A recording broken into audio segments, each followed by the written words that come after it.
नमस्कार। इंकस्क्राइब वाइब्स में आपका स्वागत है। आज हम जिस किताब के पन्ने पलटने जा रहे हैं वो सिर्फ कागज पर लिखी कहानी नहीं है, वो इंसानी दिल के सबसे नाजुक और सबसे खतरनाक हिस्से का दस्तावेज है। ये कहानी है गुनाहों के देवता की। धर्मवीर भारती जी ने कहा था, जिसे हम पवित्र कहते हैं, कई बार वो हमारे अहंकार का दूसरा नाम होता है। ये दास्तान है चंदर और सुधा की। एक ऐसा प्रेम जो इतना पवित्र था कि जमीन पर टिक न सका, एक ऐसा त्याग जो अंत में सबसे बड़ा गुनाह बन गया। आइए इलाहाबाद की उन धूल भरी सड़कों और 1940 के दशक की उस खामोश हवेली में चलते हैं जहां एक देवता बनने की जिद ने 2 जिंदगियों को राख कर दिया। भाग 1, मासूमियत की दहलीज, द इनोसेंस। कहानी शुरू होती है इलाहाबाद के सिविल लाइंस के एक शांत हरे भरे बंगले से। डॉक्टर शुक्ला का घर, और इस घर की रौनक है सुधा। चंचल, शरारती, बिल्कुल कांच की गुड़िया जैसी सुधा। और उसका चंदर जो सुधा के लिए सब कुछ है। वो उसका शिक्षक है, उसका दोस्त है, उसका अभिभावक है। दुनिया के लिए चंदर एक होनहार शोध छात्र है, लेकिन सुधा के लिए वो उसका ब्रह्मांड है। उनके बीच का रिश्ता किसी नाम का मोहताज नहीं था। वो प्रेम था, पर उसमें वासना की एक परछाई भी नहीं थी। वो एक दूसरे की रूह में ऐसे घुले थे जैसे पानी में रंग। सुधा अक्सर चंदर से लड़ती झगड़ती, उसके कपड़े तिहाती, उस पर हुक्म चलाती। चंदर, तुमने आज फिर नीली कमीज पहनी, मैंने मना किया था ना? चंदर मुस्कुराता और कहता, सुधा, तुम कहो तो मैं चमड़ी उतार कर फेंक दूं, ये कमीज क्या चीज है। उनकी दुनिया में बस यही भोलापन था। सुधा को लगता था कि चंदर हमेशा उसका रहेगा। उसे लगता था कि प्रेम का मतलब बस साथ रहना है। लेकिन चंदर एक अलग मिट्टी का बना था। वो आदर्शों का पुतला था। उसे लगता था कि सुधा उसके गुरु डॉक्टर शुक्ला की बेटी है और वो एक गरीब छात्र। इसलिए उसने अपने प्रेम को पवित्रता के नाम पर देवत्व के बोझ तले दबा दिया था। यही वो पहली भूल थी। यहीं से गुनाह की नींव पड़नी शुरू हुई। भाग 2, आदर्शों की बलि, द सैक्रिफाइस। वक्त का पहिया घूमा। सुधा जवान हुई और समाज की रीत ने दरवाजे पर दस्तक दी। सुधा की शादी की बात चली। डॉक्टर शुक्ला परेशान थे। उन्होंने चंदर पर भरोसा किया था कि वो सुधा को समझाए। एक शाम चंदर सुधा के पास गया। कमरे में सन्नाटा था। सुधा की आंखों में एक अजीब सी घबराहट थी। वो जानती थी चंदर क्या कहने आया है। सुधा ने चंदर का हाथ पकड़कर कहा था, चंदर, क्या तुम मुझसे छुटकारा पाना चाहते हो? क्या मैं तुम्हारे रास्ते का कांटा हूं? अगर तुम कहो तो मैं कुएं में कूद सकती हूं, लेकिन किसी और की नहीं हो सकती। यहां ठीक इसी पल चंदर के पास 2 रास्ते थे। एक रास्ता था इंसान बनने का, कि वो सुधा को गले लगाता, दुनिया से लड़ता और कहता कि हां, मैं तुमसे प्रेम करता हूं। लेकिन उसने चुना दूसरा रास्ता, देवता बनने का रास्ता, महान बनने का रास्ता। चंदर ने अपने दिल पर पत्थर रखा। उसने अपने आदर्शों का हवाला दिया।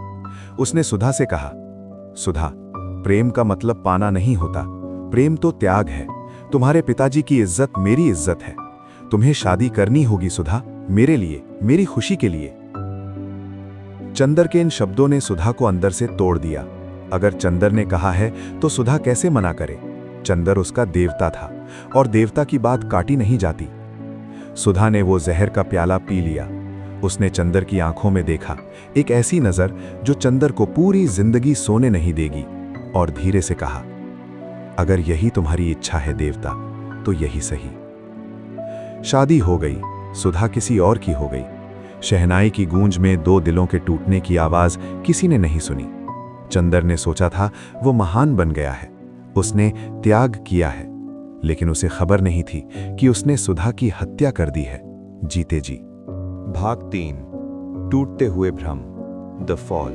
सुधा के जाने के बाद चंदर अकेला रह गया।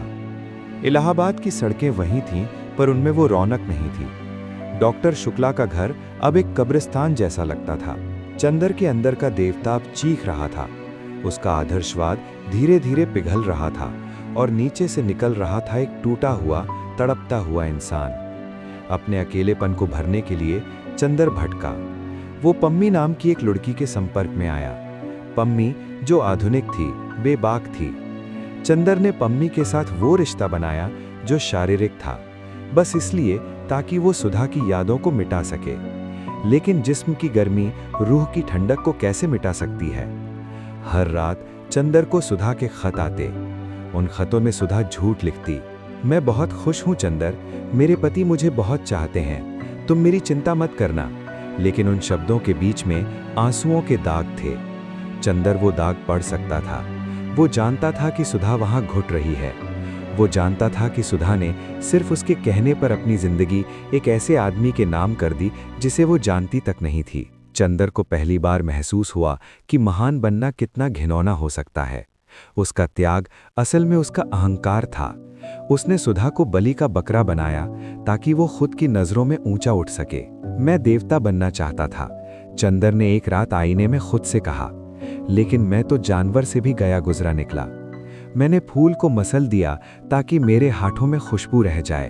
भाग 4, अंतिम सत्य, द ट्रैजिक एंड। कुछ साल बीत गए।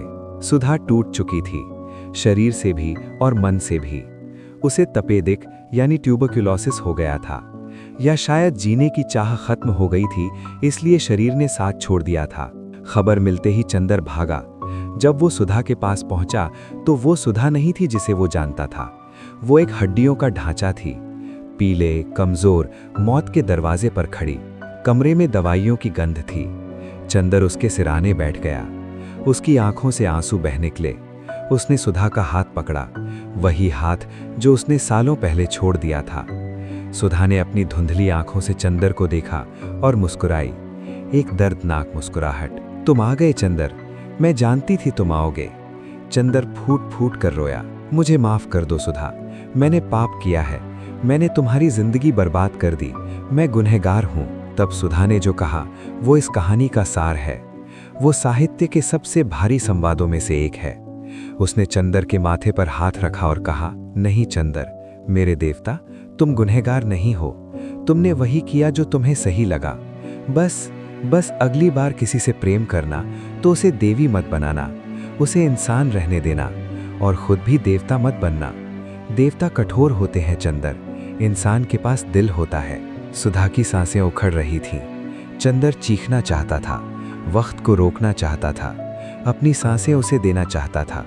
लेकिन आदर्शों की दुनिया में चमत्कार नहीं होते, सिर्फ परिणाम होते हैं। सुधा ने आखिरी बार चंदर का नाम लिया और अपनी आंखें मूंद लीं। वो चली गई। चंदर के वो गुनाहों का देवता वहीं बैठा रह गया, अकेला, शून्य और हमेशा के लिए श्रापित। कंक्लूजन, देवता या गुनहगार? सुधा मर गई, लेकिन असल मौत तो चंदर की हुई थी। वो जिंदा लाश बनकर रह गया। इस कहानी का अंत हमें झंझोड़ कर रख देता है। हम अक्सर सोचते हैं कि प्रेम में त्याग सबसे बड़ी चीज है, लेकिन धर्मवीर भारती हमसे पूछते हैं, क्या किसी और की खुशी को मारकर किया गया त्याग वाकई त्याग है या वो एक गुनाह है? चंदर का गुनाह ये नहीं था कि उसने प्रेम किया, उसका गुनाह ये था कि उसने प्रेम को पूजा बना दिया। जब हम किसी इंसान को देवता या देवी बना देते हैं तो हम उनसे उनका इंसान होने का हक छीन लेते हैं। हम उनकी कमजोरियों को, उनकी ख्वाहिशों को नजरअंदाज कर देते हैं। चंदर ने आदर्शों की ऊंचाई पर बैठने की कोशिश की, और उस ऊंचाई से गिरकर जो टूटा वो सिर्फ चंदर नहीं था, वो सुधा थी।